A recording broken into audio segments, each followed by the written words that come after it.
اعوذ باللہ من الشیطان الرجیم، بسم اللہ الرحمن الرحیم۔ السلام علیکم ورحمۃ اللہ وبرکاتہ۔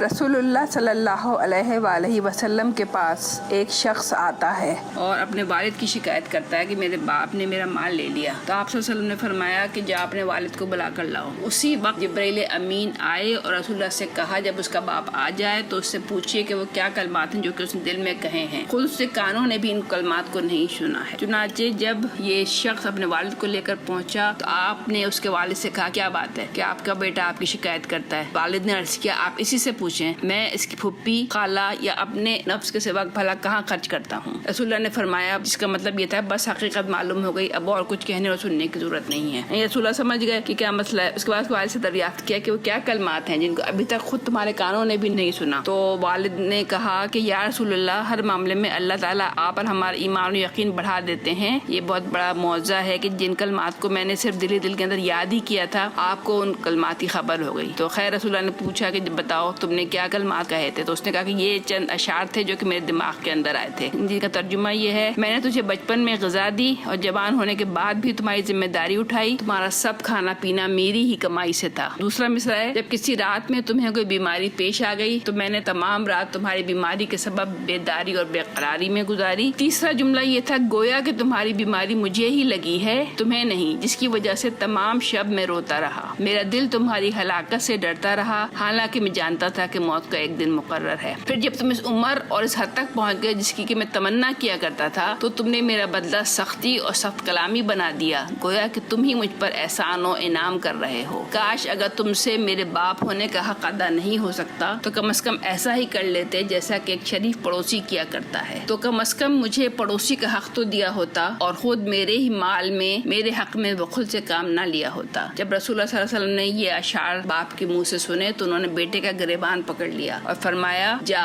تو بھی اور تیرا مال بھی سب تیرے باپ کا ہے۔ صدق اللہ العظیم۔